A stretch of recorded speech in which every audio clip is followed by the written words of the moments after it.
Se você é cristão e sente que a sua vida financeira nunca avançou, apesar de todas as orações, jejum e fidelidade, o que vou compartilhar pode ser a chave para a sua libertação. E não é coincidência você estar ouvindo isso aqui hoje. Prepara o seu coração, porque o que vem a seguir vai expor as trevas e trazer luz às áreas que talvez você nunca tenha percebido em sua caminhada com Deus. Então, se você já orou, jejuou e mesmo assim sentiu que nada mudou, escreva aqui nos comentários sua experiência, porque muita gente passa por isso e acha que ela está sozinha. E ela vendo o seu comentário, ela vai entender que não está só. E Deus é com vocês. Olha só, quando o inimigo ele percebe que a igreja está crescendo, ou sente que você é um escolhido para fazer a missão, ele começa a atacar. Ele traz divisão, ele traz contenda entre os irmãos, e isso deixa o quê? A igreja enfraquecida. E assim, enfraquece o quê? O ministério do pastor, o seu ministério, o pastor desanima. O inimigo, ele ataca o quê? As finanças. Ele planta semente de discórdia dentro da igreja, cria confusões financeiras. Sabe por quê? Porque o cristão próspero é muito perigoso para as trevas. Porque o cristão próspero, ele entende a necessidade que temos de financiar o reino de Deus aqui na terra. Por quê? Porque com a sua ajuda, as igrejas são construídas, ajuda os necessitados, a missão expande e com isso expande o reino de Deus na terra. Então o inimigo ele trabalha nessa área para o quê? Manter o cristão pobre e necessitado. Ele cria bloqueios espirituais, amaldiçoando os negócios, criando confusões financeiras nas finanças das famílias, influenciando, dizendo que a pobreza é uma virtude e o pior de tudo, fortalecendo a ideia de que o dinheiro é sujo, que a riqueza é mundana. E nisso a gente vê o quê? Cristãos sinceros sofrendo sem entender, lutando porque sua vida não prospera, apesar de toda a sua dedicação a Deus. E olha só, existe um plano invisível para manter o plano de Deus na miséria. E não falo só de dinheiro, tá? Porque quando as finanças vai ruim, você não consegue o quê? Realizar os seus sonhos, o sonho dos seus filhos, seus sonhos ficam travados, ministérios não andam, fica sufocado, pessoas que nunca saem do lugar, mesmo sendo fiel. Quantas pessoas, fala aqui embaixo, quantas pessoas você conhece que são fiéis a Deus, dizimista fiel, ajuda os outros quando podem, é sempre prestativo, luta por uma promoção no emprego e nunca acontece. Tentam até empreender nos seus pequenos negócios, mas o quê? Falham por algum motivo inexplicável. Sempre que parece que vai avançar financeiramente, acontece alguma coisa. O carro quebra, uma conta inesperada chega. E são o quê? Pessoas que oram, que jejuam, que fazem campanhas de prosperidade, mas nunca muda a situação. E realmente passa anos e continua no mesmo lugar. E às vezes até perde o que já tem. E daí fica uma pergunta: o que está acontecendo? Por que parece que Deus não está ouvindo as orações? E a verdade é que existe um sistema espiritual trabalhando contra as suas orações. Lembra de Daniel? Quando ele estava orando e a resposta não chegava até ele, e Deus precisou enviar um anjo para intervir e a resposta chegar até Daniel? Pois é, não é diferente de hoje. Às vezes a sua batalha está atrasando porque existe uma barreira na sua mente.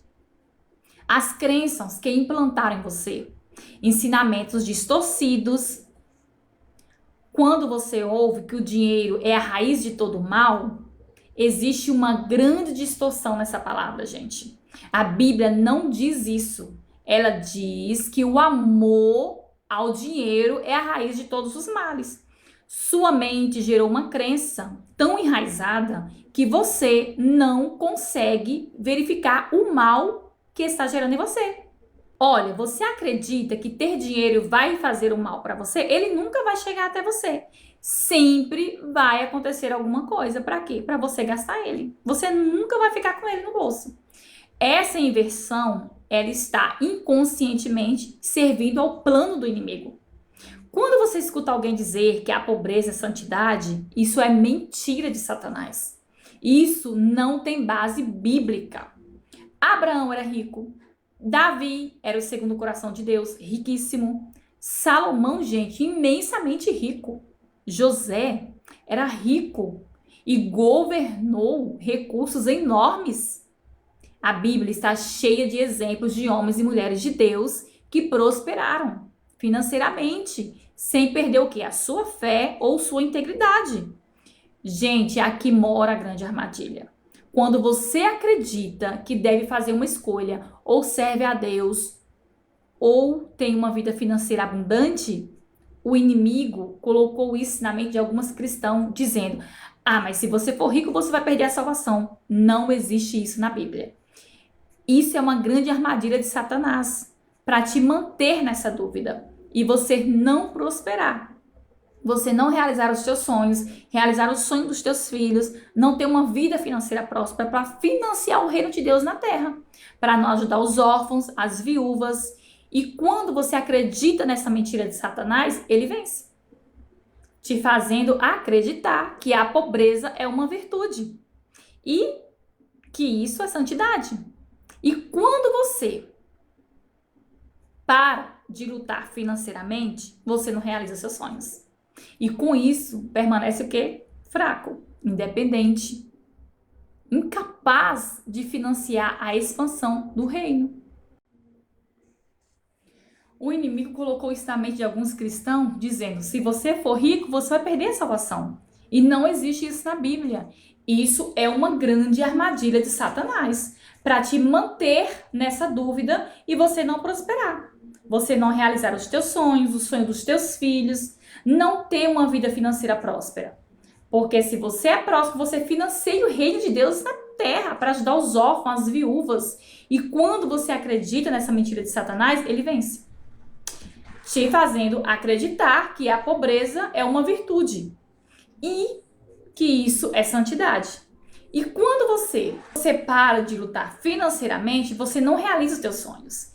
E com isso permanece o quê? Fraco, dependente, incapaz de financiar a expansão do reino, incapaz de ajudar verdadeiramente os necessitados, incapaz de ser a verdadeira bênção que Deus chamou para você ser, incapaz de dar o melhor para sua mãe, seu pai, seus irmãos, para aquela pessoa que você tanto ama, incapaz de ajudar nas missões, que você fala: meu Deus, como eu gostaria de ajudar nas missões na África, ajudar os moradores de rua e outras missões que nós temos. Você fica incapaz de ajudar. Me diz aonde está a beleza de ser pobre. Gente, eu sempre falo que a pobreza é a maldição do diabo. Por quê? Pense comigo. Através da pobreza, que as pessoas fazem o quê? Mata, rouba. Que acontece essas coisas ruins, gente. Pensa comigo. Se a pessoa tem uma vida boa, desde o início, ela estaria no crime fazendo o quê, gente? Quem é que tem sua vida boa que vai querer as coisas erradas? Então preste atenção. Que em Coríntios, 2 Coríntios 8, olha só o que diz em 2 Coríntios, capítulo 8, versículo 9. Diz assim: porque já sabeis a graça de nosso Senhor Jesus Cristo, sendo rico, por amor de vós, se fez pobre, para que, pela sua pobreza, enriquecesse. Jesus está deixando bem claro que ele, sendo rico, ele é rico. Ele se fez, ele não é. Ele se fez de pobre para que você enriquecesse através dele. Olha só, é a Bíblia que está falando, não sou eu. E olha que lá no versículo 14 diz: mas para que igualdade nesse tempo presente nesse tempo presente, tá? Agora que nós estamos. A vossa abundância supra a falta dos outros, para que também a sua abundância supra a vossa falta. E haja o quê? Igualdade. Então, se você quer mudar de vida, ajudar outras pessoas, começa mudando a sua mente, começa mudando a sua crença que está enraizada aí. Tira da sua mente que ser pobre é bom. Ser pobre não financia o reino de Deus na terra. Ser pobre não financia os teus sonhos, os sonhos dos teus filhos, o sonho da pessoa que você ama. Vamos mudar a nossa mentalidade. A própria palavra diz: renovai-vos a vossa mente. E quando nós renovamos a nossa mente, nós começamos a entender, nós compreendemos que a Bíblia fala muito mais de prosperidade, de dinheiro, de finanças do que a gente imagina.